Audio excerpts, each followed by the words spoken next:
हाँ देखिए, हम क्या पढ़ रहे थे, हम पढ़ रहे थे परसेंटेज कंपोजिशन। अब परसेंटेज कंपोजिशन का मतलब क्या होता है, आपके पास एक कंपाउंड है, उस कंपाउंड में जितने भी एलिमेंट्स प्रेजेंट है उन एलिमेंट्स का कितना परसेंटेज होगा बाय मास, उसी को हम नाम बोलते थे परसेंटेज कंपोजिशन। वो जो परसेंटेज हम निकाल रहे थे उसको बोल रहे थे हम मास परसेंट। ऐसा खबर बनाता था, हम क्या रहे थे उसको मास परसेंट।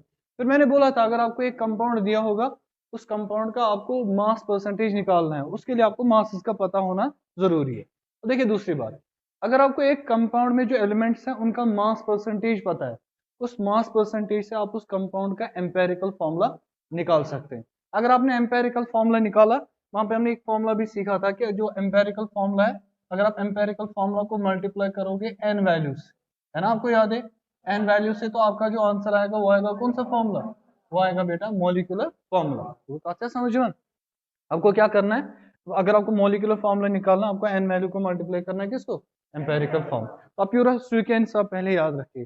पहले क्या करना है आपको, एक कंपाउंड का आपको निकालना है फॉर्मूला, या तो एम्पेरिकल फॉर्मूला या तो कौन सा मॉलिक्यूलर फॉर्मूला। पहले क्या करेंगे, एम्पेरिकल फॉर्मूला निकालने के लिए हमें प्रेजेंट पता होना चाहिए कि वो जो कंपाउंड दिया होगा ना उसका परसेंटेज कंपोजिशन क्या होगा, वो परसेंटेज कंपोजिशन हमें पता होना चाहिए, तब हम निकालेंगे एम्पेरिकल फॉर्मूला। फिर एम्पेरिकल फॉर्मूला से आपको क्या निकालना, कौन सा फॉर्मूला, उसके लिए आपको कौन सी वैल्यू पता होनी चाहिए, एन वैल्यू के साथ भाई जब आप एन वैल्यू निकालेंगे एम्पेरिकल फॉर्मूला को मल्टीप्लाई करके क्या निकालेंगे आप, मॉलिक्यूलर फॉर्मूला। तो अब आप ये कैसे निकालेंगे एम्पेरिकल फॉर्मूला, इसका मैं समझाऊंगा कैसे निकालना आपको एम्पेरिकल फॉर्मूला। देखिए एम्पेरिकल फॉर्मूला कैसे निकालना आपको, आपके पास जो डीपीपी है ना, आपको हाथ में उठाइए, उसमें देखिए आप पहला क्वेश्चन क्या दिया होगा, जल्दी से देखो क्या दिया हुआ है, an organic compound has the following percentage composition. आपको एक ऑर्गेनिक कंपाउंड दिया है, उसका आपको परसेंटेज कंपोजिशन दिया हुआ है। परसेंटेज कंपोजिशन क्या है, उसमें कार्बन आपको दिया है कितने, 48% दिया आपको कार्बन। लाइकवाइज आपको क्या दिया, हाइड्रोजन, हाइड्रोजन दिया हुआ है 8%। उसके अलावा ऑक्सीजन कितना दिया हुआ, 16%। एंड नेक्स्ट नाइट्रोजन दिया है कितना बेटा, 28%। देखो किन चीजों का ख्याल रखना है, बस देखो अभी सिर्फ देखिए यहाँ, देखिए किन किन चीजों का ख्याल रखना है।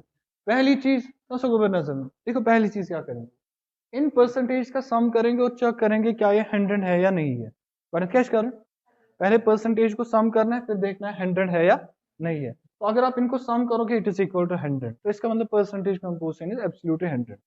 अब इसके अलावा एक पॉइंट आप याद रखेंगे, मान लीजिए आपने एक कंपाउंड लिया, उसमें प्रेजेंट है कार्बन हाइड्रोजन, क्या क्या प्रेजेंट है, इसका भी कुछ परसेंटेज दिया है, इसका भी कुछ परसेंटेज दिया हुआ है। आपने इनके परसेंटेज को सम किया, क्या किया, वो सम आ गया 80%। सम कितना आ गया, तो क्या परसेंटेज कंपोजिशन का सम 80 हो गया 100, आपको कितना निकल रहा है 80। अब देखो ऑप्शंस में क्या है, जब मैं इसका ऑप्शन देकर रहा हूँ, इसका फॉर्मूला निकालना होगा, या तो निकालना होगा आपको एम्पेरिकल फॉर्म में, या तो कौन सा मॉलिक्यूलर फॉर्म।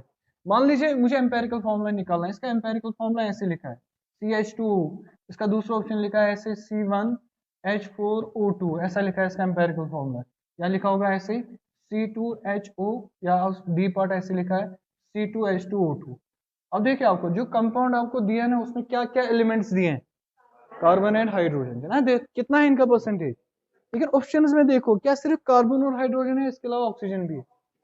अब पहले अगर आपको इन दोनों का जो भी एलिमेंट्स दिए होंगे उनका परसेंटेज आप सम करेंगे और वो 100 के बराबर नहीं आता है, उसके बाद आप पहली चीज याद रखेंगे, अगर ऑप्शन नहीं दिए, आपको ऑप्शंस के बारे में कुछ नहीं पता है, तो तब आप मान लेना कि जो बाकी वाला पोर्शन होगा बचा हुआ परसेंटेज, वो ऑक्सीजन का है। किसका है, पहली बात तो ये। अब यहाँ पे ऑप्शंस में ही ऑक्सीजन दिया है, तो जो इसका बाकी परसेंटेज होगा 20%, वो किसका होगा, तो आपको कार्बन भी है, हाइड्रोजन भी है, इसके अलावा ऑक्सीजन भी है, जिसका परसेंटेज कितना होगा 20। ये तो हो गया पहली बात।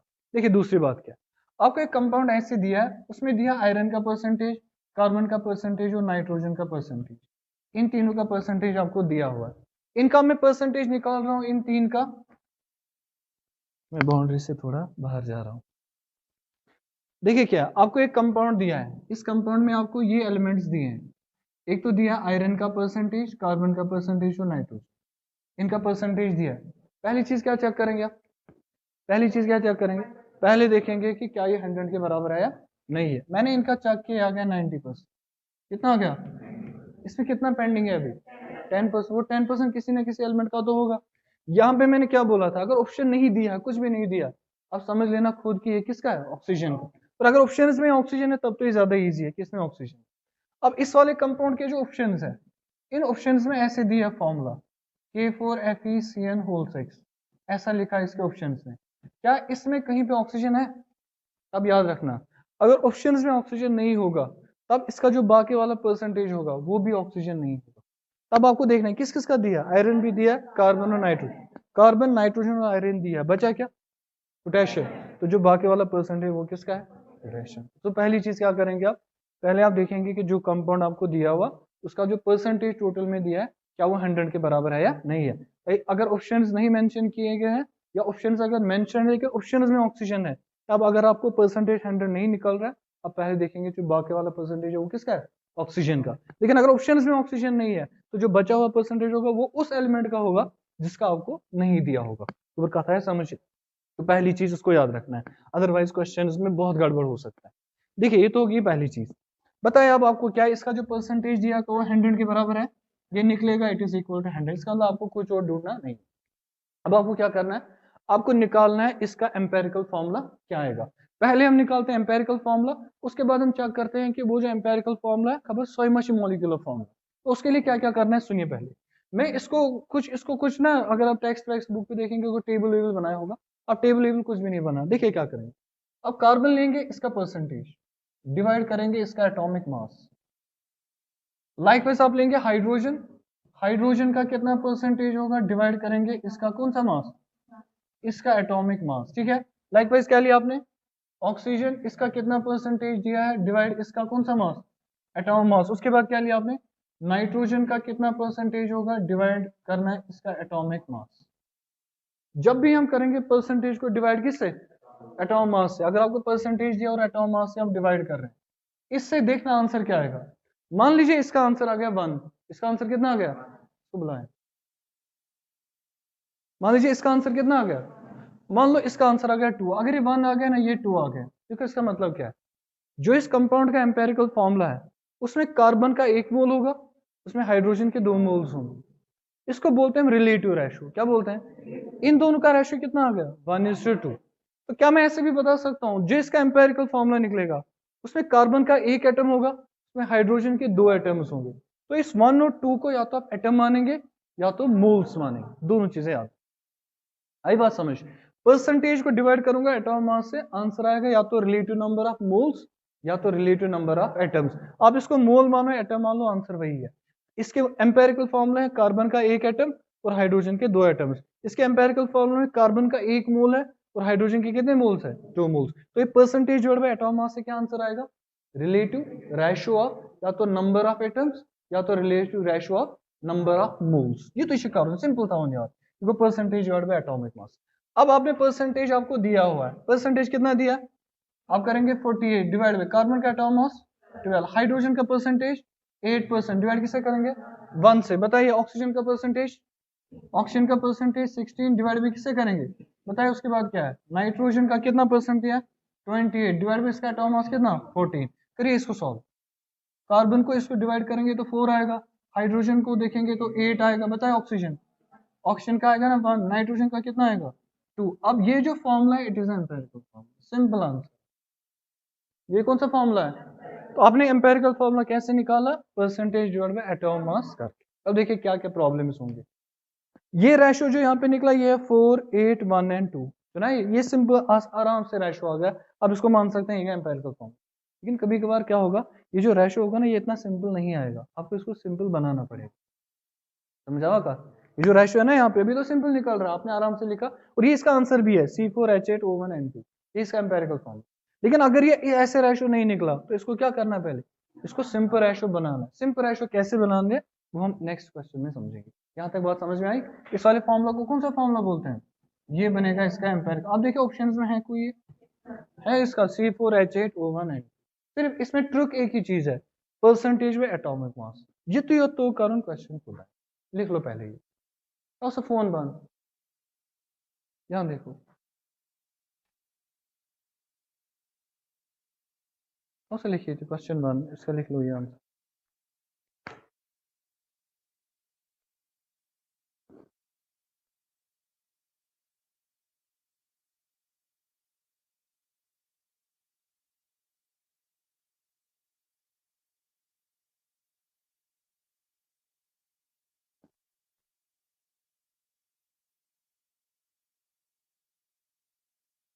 मैंने लास्ट टाइम ये पढ़ाया भी था आपको, रिलेटिव रेशियो, आप उस पर एग्जाम्पल भी दिया था, वो एग्जाम्पल भी कराया था। अब जितना आपका कैलकुलेशन सही होगा उतना आप इसको अच्छे से करें।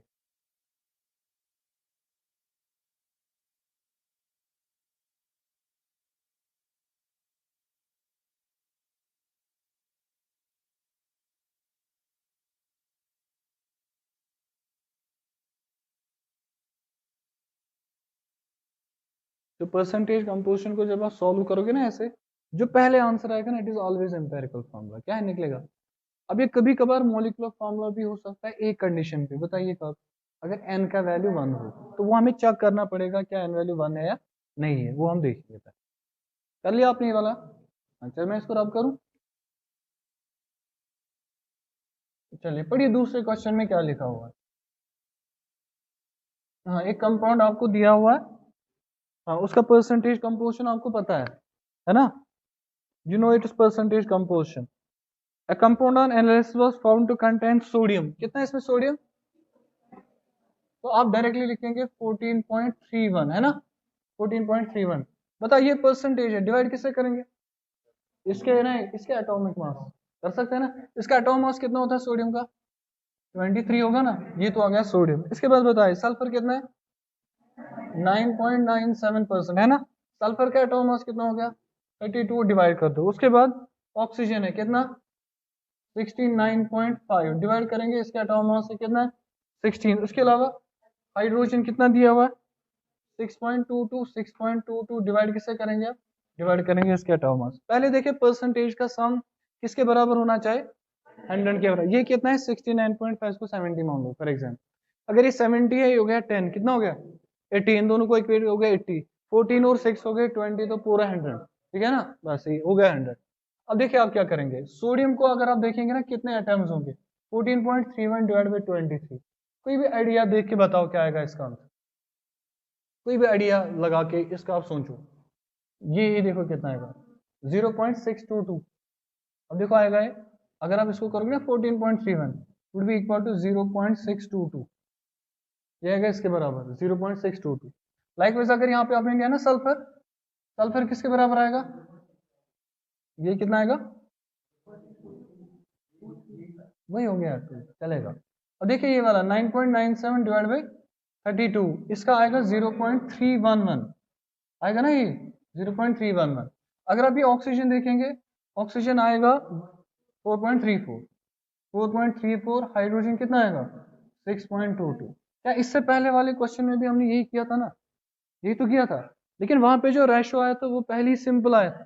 क्या यहाँ पे रेशो सिंपल आया, नहीं आया, क्या करना पड़ेगा, इसको सिंपल बढ़ाना पड़ेगा। अब रेशो को सिंपल कैसे बनाते हैं, देखो क्या है आसान तरीका क्या है, जो आप मोल कॉन्सेप्ट में करोगे, इनमें से जो सबसे छोटा होगा वो सबको डिवाइड करो, इस ना सारे को लॉकआउट कुछ करो सारे डिवाइड कुछ सारे को लॉक 0.311 तो कर यात्री डिवाइड इतनी 0 पॉइंट, अगर आप नहीं भी करना चाहेंगे यहाँ पे आप अलग से इसको लिख सकते हैं, ठीक है राइट। एन ए किसके बराबर आएगा 0.622 डिवाइड बाई 0.311, सल्फर भी कितना आएगा 0.311 डिवाइड बाई 0.311, ऑक्सीजन कितना आएगा 4.34 डिवाइड बाई 0.311, लाइकवाइज हाइड्रोजन कितना आएगा 6.22 डिवाइड बाई 0.311।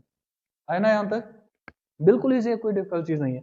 अब देखिए अगर मैं इस वाली पार्ट को सॉल्व करूंगा, देखिए एन ए क्या आएगा, ये 2 के बराबर आ गया, सल्फर किसके बराबर, सल्फर 1 के बराबर। इसके बाद क्या है ऑक्सीजन, इसको डिवाइड करोगे तो ये बनेगा 3.11 हो गया 10, जो बाकी बचेगा वो 4 आएगा, टू बी इक्वल टू 14, किसके बराबर आएगा 14। एम पर क्या बचो हाइड्रोजन, जो हाइड्रोजन आएगा वो आएगा, इसमें डबल है तो 20 आएगा, और कथा है मैं समझिए। ये कैलकुलेशन है ना, ये जो कैलकुलेशन जितना आपको कैलकुलेशन खुद आएगा ना अच्छा करना, चौथा सेकंड क्वेश्चन जल्दी। अब मुझे इसका जबानी वैल्यू याद था, इसे मैंने उसको ऐसे लिखा 0.622 डिवाइड बाई 0.311, यहाँ को वैल्यू बराबर का 2s, यहाँ वैल्यू को बराबर 1s, इस यहाँ वैल्यू चाहिए को 14s बराबर, हाँ वैल्यू का बराबर को 20। अब समझ वन इशू रेशियो वन बात नहीं, थोड़ा कहते हैं सिंपल रेशियो, ये कैसे हम खुद सिंपलीफाई ना, क्योंकि वन आ गया ना यहाँ पे, हम खुद को सिंपलीफाई कर हैं। तो ये जो फॉर्मूला निकला ये कौन सा फॉर्मूला, अगर शुद्ध इलाकों में गए मीन्स एम्पेरिकल फॉर्मूला।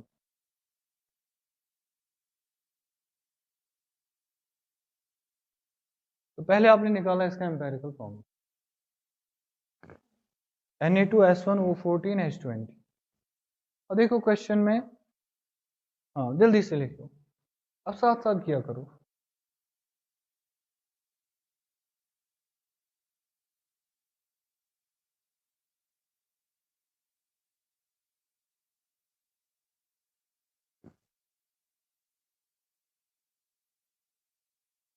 अब आपको क्या करना है, ये कौन सा फॉर्मूला है इसका, एम्पेरिकल फॉर्मूला।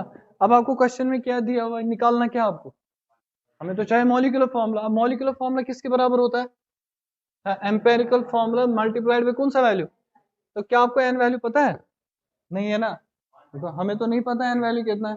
अब एन वैल्यू कैसे निकालना याद रखना। हाँ देखिए एन वैल्यू कैसे निकालते हैं, मैंने वो कराया था यहाँ पे। N value is equal to कौन सा मास बोला था, मॉलिक्यूलर मास कितना होगा, डिवाइड किससे करेंगे, एम्पेरिकल फॉर्मूला मास है ना। तो डिवाइड करेंगे आप empirical formula mass, empirical formula mass चला गुबुत कर चाक गणित मॉलिक्यूलर मास है ओडे दे कुछ मॉलिक्यूलर मास वो आपको वहीं से दिया है 322। आपको डिवाइड किससे करना है, empirical formula mass. Empirical formula mass इसका मास बताओ, सोडियम का मास कितना होता है 23, ये कितने हैं, दो सोडियम सुगो 46 विशेष ना एम्पेरिकल फॉर्मूला अच्छा मास काढून सोडियम ना एक ही सोडियम का मास 23 दोन कुदा 46। सल्फर एक ही है, एक सल्फर का कितना हो गया तो बना 32। कौन सा क्या करो प्लस, बताओ ऑक्सीजन कितने हैं 14, एक तो हो गया 10 ऑक्सीजन को हो गया 160, चार का कितना होगा तो बना 64, वो आएगा 222 24 आएगा 224 हाँ प्लस। अब हाइड्रोजन 20 है तो कितना है सुगर 20 है बराबर। चला अगर तो ये सम करियो ना टोटल, ये आएगा 322 divide by 322 it is equal to 1। N value खुदा दो, n value is equal to 1। फिलहाल क्या बने में स्वने में ऑक्सीबी तेलियल मॉलिक्यूलर फार्मूला एम्पेरिकल स्वने में एम्पेरिकल किस गोड ने चेक करो। अगर ये डायरेक्टली ऐसा ना मॉलिक्यूलर फार्मूला तो एन वैल्यू 1 है मेरे एम्पेरिकल फार्मूला बुरी मतलब एग्जांपल आपको जल्दी बताऊंगा। अगर बेंजीन बेंजीनस क्या फार्मूला, अगर हम एम्पेरिकल फार्मूला कर सको ना C1H1, अब ये तो नहीं बोलोगे कि इसका एन वैल्यू 1 है या एन वैल्यू को तो 6 ये भी या 6 कर मल्टीप्लाई तेरे नियर एम्पेरिक मॉलिक्यूलर फार्मूला हाँ समझ इसलिए गोडनेस क्या करो एम्पेरिकल फार्मूला सगळे चेक करो मॉलिक्यूलर फार्मूला चेक करने को जरूरत कहीं द्रावना है एन वैल्यू 1 बराबर। अगर एन वैल्यू 1 बराबर 1 से मॉलिक्यूलर फार्मूला का बराबर है तो को ना n into empirical formula n इसको तो वैल्यू तो को 1 इंटू ये क्या है फार्मूला Na2S1O14 कौन सा भी क्या वो H20 वो ये ना ये है इधर इसका फॉर्मूला Na2S1O14H20 ये का फॉर्मूला है ये गए थे मॉलिक्यूलर फॉर्म मगर वंचनेस क्वेश्चन में ये लिखित कि अश बेति क्या था लिख द्राव ना थी ये गई मॉलिक्यूलर फॉर्मूला में क्वेश्चन में क्या लिख मगर कंडीशन तथ वनित युस हाइड्रोजन प्रेजेंट क्या सह present as water of crystallisation condition दिया जितना भी हाइड्रोजन इस कंपाउंड में प्रेजेंट है सह कत फॉर्म में प्रेजेंट वाटर ऑफ क्रिस्टलाइजेशन तुम याद ये शायद लकटें क्लास में 10th क्लास में तक पीओपी पढ़ना वैसा है पीओपी कर क्लास ऑफ पेरिस या जिप्सम लेखन तथा लेखन ट्वाइस वाटर क्या हो वाटर ऑफ क्रिस्टलाइजेशन। अपने 11th 12th क्लास में भी पढ़ा बहुत सारा वाटर ऑफ क्रिस्टलाइजेशन। तो आपको क्या करना है इसमें जो हाइड्रोजन है ना हाइड्रोजन जो सोरे का फॉर्म में प्रेजेंट वाटर ऑफ क्रिस्टलाइजेशन। अगर वो 20 हाइड्रोजन में बना वाटर क्या बनाओ एक इस वाटर में हाइड्रोजन वाटर का फॉर्मूला H2O है ना तब अगर वाटर बना ना हाइड्रोजन बना सरसी वाटर फॉर्मूला बने H2O इनके वाटर मॉलिक्यूल बने बने ना 10 गो 10 टाइम्स बने वाटर मॉलिक्यूल और हाइड्रोजन कचा है ना 20 ना बराबर 20 मगर ये 20 वाटर बने ये 10 ऑक्सीजन पानस मन सा बचे कस ऑक्सीजन ये लिखुन O4 लिखा है मन सा सल्फर कस बचे 1 बचो ना इत Na2SO4 10 टाइम्स वाटर यह है आंसर ऑप्शन का।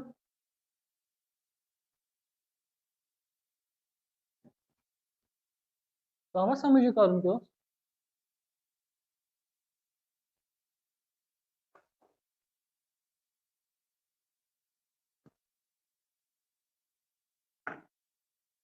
Na2SO4 10 times water. किसी को मतलब इसका नाम याद है? सॉलिड स्टेट में आपने शायद सुना होगा, एक्चुअली को बनाओ ग्लोबल साल्ट, तुम याद रखना global salt. Na2SO4 10 times water, sodium sulphate decahydrate. अब आइडिया कैश में करो।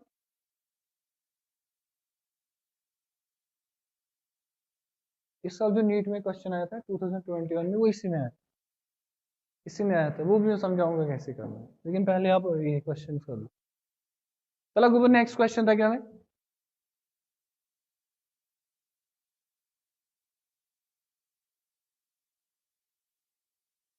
नेक्स्ट क्वेश्चन में क्या लिखा हुआ है?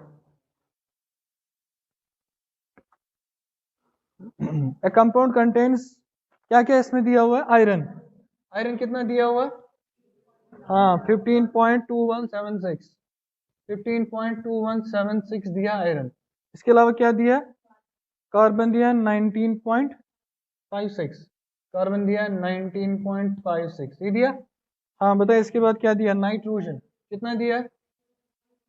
22.8260। अब पहले आप चेक करो क्या ये 100 के बराबर है या नहीं है। नहीं है ना? देखिए इनका जो सम है वो किसके बराबर नहीं है? वो 100 के बराबर नहीं है। तो आप क्या करेंगे? पहले आपको चेक करना पड़ेगा क्या 100 निकलना चाहिए, तो नहीं है। अब इसके अलावा देखो क्या ऑप्शंस में ऑक्सीजन है? नहीं है ना। ऑप्शंस में क्या एक्स्ट्रा है? वो तो समझाया था ना मैंने। इसका मतलब जो बाकी वाला परसेंटेज है वो किसका होगा? तो आपको पहले निकालना पड़ेगा पोटेशियम का परसेंटेज, फिर कैलकुलेट पोटेशियम का परसेंटेज कितना, कैलकुलेट। रे ना इन तीनों को पहले सम करो, फिर 100 में से माइनस करके हो। इन तीनों को पहले सम करना है, फिर जो बचा हुआ परसेंटेज है वो यहाँ पे पोटेशियम का है। बताइए। पूरा बताना मुझे वैल्यू, क्योंकि इस वैल्यू में गड़बड़ नहीं होगा। इनको सम करो अच्छे से पहले।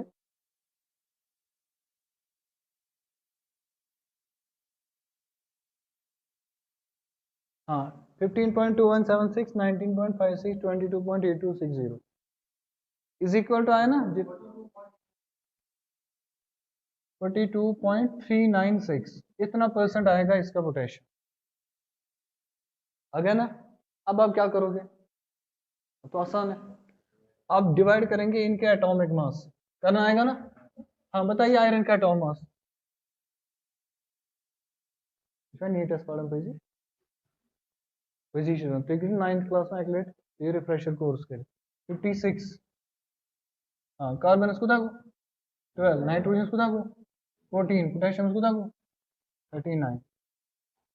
अब समझ चला करिए मैंने आंसर कौन सा है? Fe का कितना आएगा इसको, इसका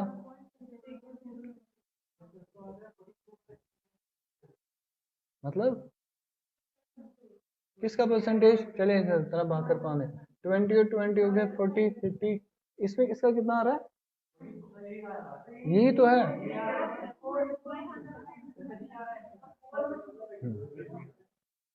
हाँ सर ये ना कह रहे कर से डिवाइड, बता आंसर, इसको डिवाइड करके बता आंसर, इसको डिवाइड करके आंसर बताओ जल्दी।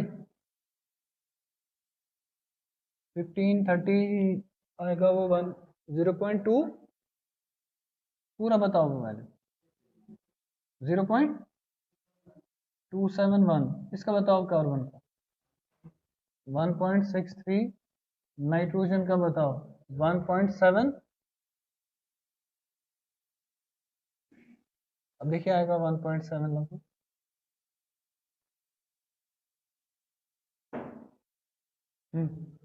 वन पॉइंट 22.8260 by 14,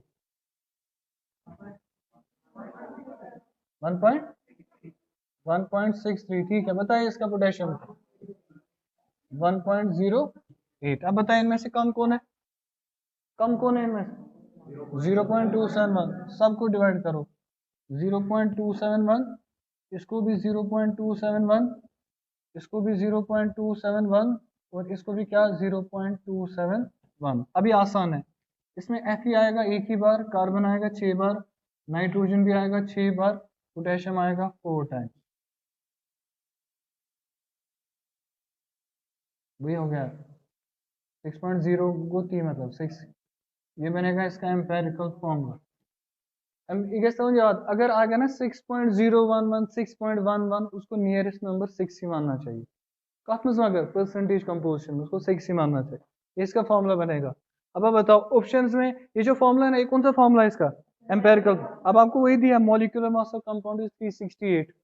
अगर मॉलिक्यूलर मास दिया 368, आप कौन सी वैल्यू निकालेंगे, एन वैल्यू 1 से ओवर का बराबर को 368 डिवाइड बाय कौन सा मास, एम्पेरिकल फॉर्मूला मास, दूर गुना है। ऊपर कौन सा मास लिखेंगे आप, मॉलिक्यूलर मास, वो कितना दिया मॉलिक्यूलर मास 368, इसका एम्पेरिकल फॉर्मूला मास भी निकलेगा 368, इट्स वैल्यू इज 1। इसके दोनों बराबर निकलेंगे, इसका जितना एम्पेरिकल फॉर्मूला मास होगा उतना उसका मॉलिक्यूलर मास भी है। और वो 1 के बराबर आ गया ना, इसका मतलब यही कौन सा फॉर्मूला है, चला था मॉलिक्यूलर फॉर्मूला। अब देखो इस मॉलिक्यूलर फॉर्मूला को लिखा कैसे, इसे कोऑर्डिनेशन कंपाउंड। देखो ऑप्शंस में, ऑप्शंस में देखो कौन सा आएगा पहले, जिसने K4 लिखा है, 2 में लिखा है ना K4। अब पहले वाले में एक ही आयरन है, दूसरे वाले में 2 आयरन है, तो इसका जो ऑप्शन आएगा वो पहला ही आएगा। फिर क्या लिखा है K4FeCN6, ये इसका आंसर, ए पार्ट आएगा इसका।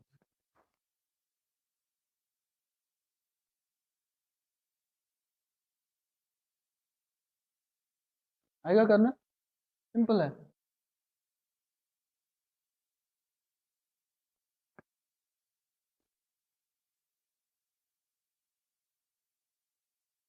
फिर क्वेश्चन नंबर 4 ट्राई।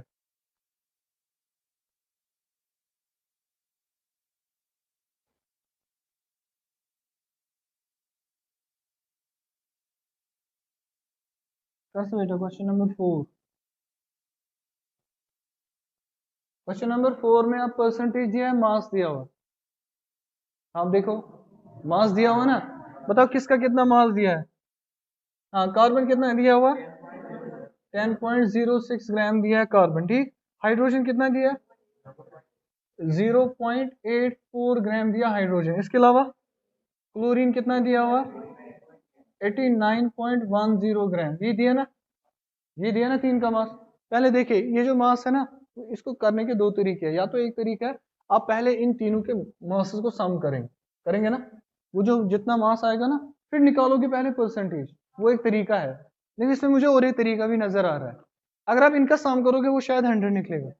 और देखो इसको और इसको सम करो, हो गया लगभग 90, और ये हो गया 10, ये किसके बराबर। तो इसका मतलब है इसका टोटल मास कितना निकल रहा है, 100 में से ये कितना है, बताओ इसका परसेंटेज कितना निकलेगा, निकलेगा ना ये। तो मैं इसी को मानूंगा 10.06%, मानूंगा ना। इसका कितना मानूंगा फिर 0.84%, और इसको कितना मानूंगा 89.10%। अब देखो आप क्या कर सकते हैं, अब अभी रट्टा मारोगे, सर ने बोला अगर मास दिया होगा उसको परसेंट मानो, लेकिन मैंने वो एक कंडीशन पे बोला, अगर इनका सम किसके बराबर है तो तब ये परसेंटेज है, अदरवाइज आपको पहले निकालना है परसेंट। अब करना है क्या इसके बाद, करिए जल्दी बताएं हम।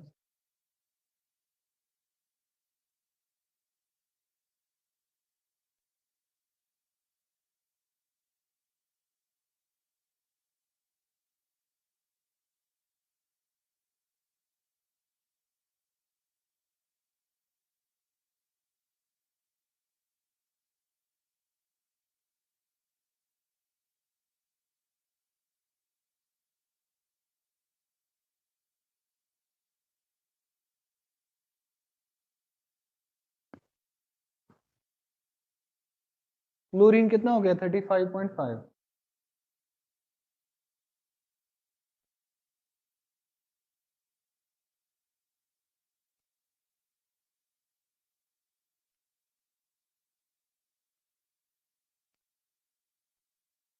थर्टी 5.5। आपको तो याद ही नहीं हटा होगा। कार्बन हो गया 10.06 डिवाइड बाई 12, उसके बाद हाइड्रोजन है 0.84 बाई 1, उसके बाद Cl दिया हुआ है 89.10 डिवाइड बाई 35.5। बताइए कितना वैल्यू आएगा किसका, हाँ, पहले वाला का वैल्यू कितना आएगा? 0.0 वो गया 0.83 भी नहीं, 0.84। ठीक है ना। हाइड्रोजन भी कितना आएगा? 0.84। अब क्लोरीन देखो कितना आएगा? क्लोरीन कहाँ आएगा? 0.89, वुड बी 2 पॉइंट समथिंग, 2.54। अब आप क्या करेंगे? सबको डिवाइड किससे करेंगे? हाँ, सबको डिवाइड करेंगे किससे? 0.84 से सबको डिवाइड करो। 0.84, ये भी 0.84, and this is equal to 3। ये आएगा ना ऐसे, C1H1Cl3, that is CHCl3, it is CHCl3। आ गया?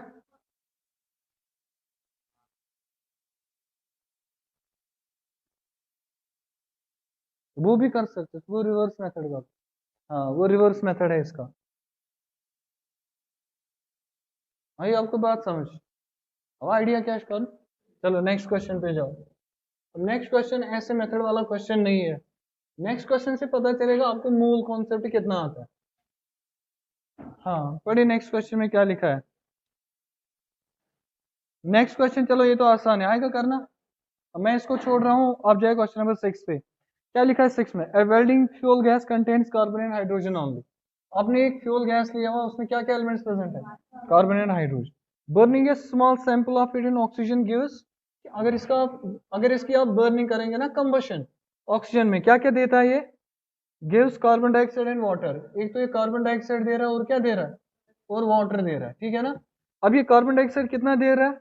3.38 ग्राम। 3.38 ग्राम आपको मिल रहा है कार्बन डाइऑक्साइड। इसके अलावा क्या मिल रहा है? 0.690 ग्राम किसके? वाटर के आपको मिल रहे हैं। आपको लिखा है and no product other products, इसका मतलब इतना ही निकल रहा है बस। इसके अलावा the empirical formula of gases, जो आपको गैस दिया उसका एम्पेरिकल फॉर्मूला कितना है? मतलब ये गैस ना फिर तो सर नजर ये गैस है ना, ये देती है CH। ये जो गैस दिया हुआ है इसका एम्पेरिकल फॉर्मूला कितना है? अब बोलोगे सर आतिश जी CH ही लेके ये एम्पेरिकल फॉर्मूला है। मुझे नहीं पता इसका फॉर्मूला क्या है, मैं लिखूंगा CXHY। मुझे नहीं पता है ना, लेकिन मुझे इतना पता है इसमें कार्बन और हाइड्रोजन है। तो अब आपको निकालना है, पहले आपको क्या निकालना पड़ेगा? कुछ कैश कर। अगर मैं आपको यहीं से देता कार्बन का मास इसमें इतना है और हाइड्रोजन का इतना है, क्या आपको वो चीजें चाहिए फिर? अगर मैं आपको यहीं से दे देता कि आप में से कार्बन 10 ग्राम कुछ, हाइड्रोजन 14 ग्राम, क्या आपको वो चाहिए फिर? नहीं चाहिए ना। आपको क्या नहीं पता है? कि कार्बन कितना है और हाइड्रोजन कितना, यही आपको नहीं पता है। अगर मैं आपको यहीं से दे दूं कार्बन का मास कितना और किसका? हाइड्रोजन का मास, आप तो निकाल सकते हैं ना पहले परसेंटेज। परसेंटेज निकाला, उसके बाद क्या निकालेंगे? एम्पेरिकल फॉर्मूला है ना करें। अब कैसे निकालेंगे सुनिए आप क्या। ये बताइए कितने ग्राम मिल रहा है आपको कार्बन डाइऑक्साइड? 3 मैं देखूंगा इस 3.3 ग्राम ऑफ कार्बन डाइऑक्साइड में कार्बन कितना है। अब इसमें जो कार्बन है वो कहां से आ गया? गैस से। तो इसमें से जितना कार्बन निकलेगा वो इसका कार्बन है। इसमें से क्या निकालेंगे? इसमें से निकालेंगे हाइड्रोजन कितना है, वो इसका हाइड्रोजन। आपको मास ऑफ कार्बन भी पता चला, मास ऑफ हाइड्रोजन भी पता चला, निकाल सकते हैं आप।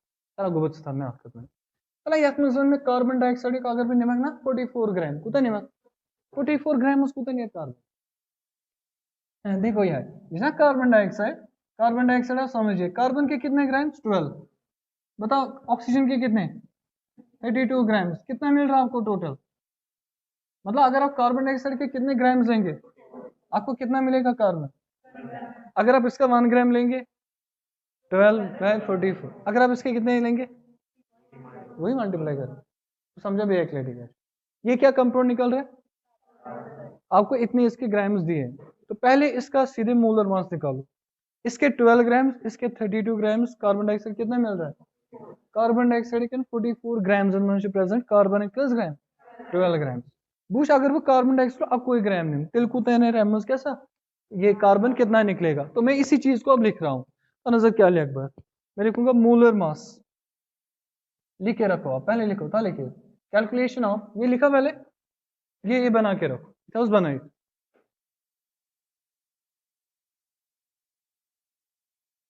उसके बाद लिखो इसमें बेटा कैलकुलेशन ऑफ मासेस ऑफ किसके? Carbon and hydrogen. आपको कार्बन और हाइड्रोजन का मास चाहिए। Calculation of masses of carbon and hydrogen. तो क्या लिखेंगे आप पहले? वन सर 12 ग्राम आप लिख सकता हूं मैं, या मैं पहले कार्बन डाइऑक्साइड पूरा लिखूं?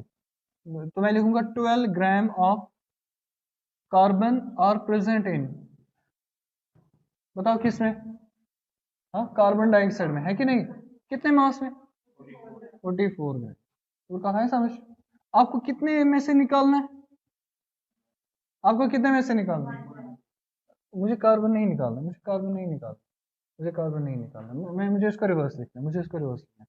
आई write 44 gram of 44 gram of carbon dioxide contains carbon, है ना? वही चाहिए ना हमें, कंटेन्स कार्बन कितना? 12 ग्राम। 44 ग्राम में से आपको मिलेगा कार्बन कितने ग्राम? 12 ग्राम। डियर फोर कितने में से निकालना है? 3.38 ग्राम of carbon dioxide contains carbon. अगर मैं 44 ग्राम लूंगा कार्बन डाइऑक्साइड के, कार्बन कितना मिलेगा?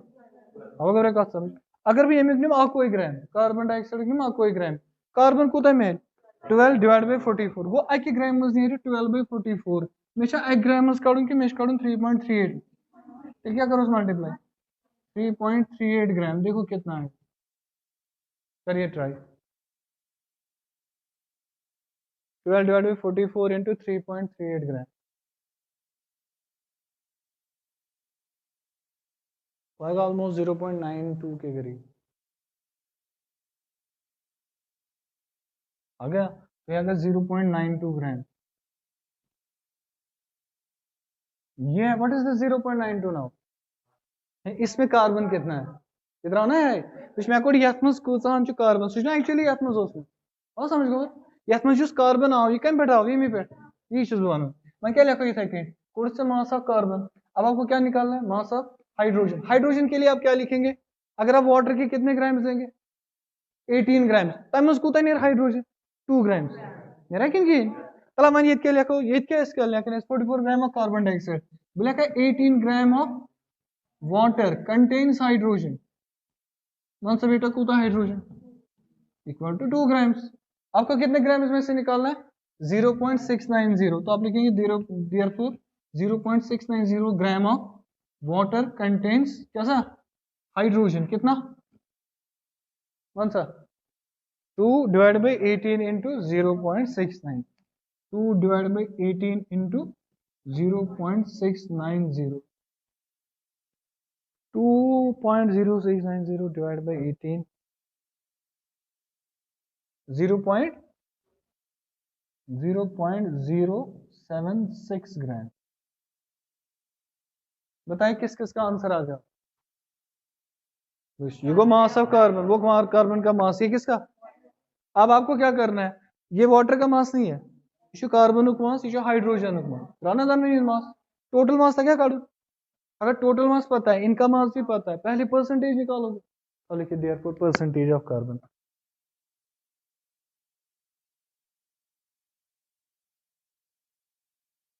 बेटा परसेंटेज ऑफ कार्बन कितना आएगा? परसेंटेज ऑफ कार्बन का बराबर हो mass of carbon divide by total mass. Mass of carbon कितना है? 0.92 डिवाइड बाई टोटल मास कितना है? 0.92 प्लस वन था बेटा 0.076। कौन सा को आंसर क्या नहीं है?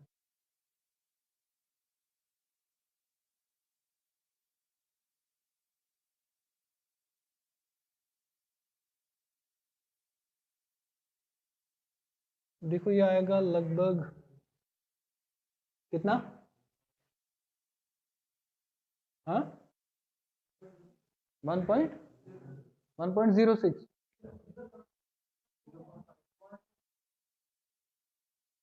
ये 92 है, ये तो 1 से कम आएगा 0.1 नहीं आएगा। हाउ इज इट 0.54 नहीं डिवाइड बाई पहले इन दोनों को प्लस करोगे,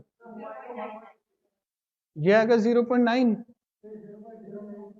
चला याद करियो साउंड 0.92 प्लस 0.76 वो आएगा 6 0.996 आ गया ना 0.92 डिवाइड बाई 0.996 ये इसका डिवाइड करो आप 0.95, लेकिन क्या कहेगा परसेंट, निकला मास परसेंट। अब आप क्या निकालेंगे, परसेंटेज ऑफ किसका, परसेंटेज ऑफ हाइड्रोजन, वो सीधे करो 100 माइनस 0.95, करोगे ना ये, mass of hydrogen total percentage कितना होगा, टोटल परसेंटेज को ना 100, इसका भी परसेंटेज पता, कार्बन है ना पाए, बाकी हम क्या शामिल हाइड्रोजन, कौन सा हाइड्रोजन को देंगे 0.95 100 में से निकालो कितना आएगा 99.05, 92 आएगा, लिख दो यहाँ पे 0.92 आएगा, तो ये आएगा 0.8, इज इट 8, यस 99.08। इसके बाद आएगा करना, इसमें सिर्फ मास निकालना था, इसके बाद आपको प्रोसीजर आएगा, कर सकते हैं आप। देखो क्या है इसके बाद, नेक्स्ट क्वेश्चन देखो, इसके बाद ही खुद कर लेना, अभी इजी है। देखिए क्वेश्चन नंबर 7 में क्या लिखा है, तो वो आइडिया है कैश में करना पर, इसके बाद तो इजी है, परसेंटेज पता है, आंसर निकाल।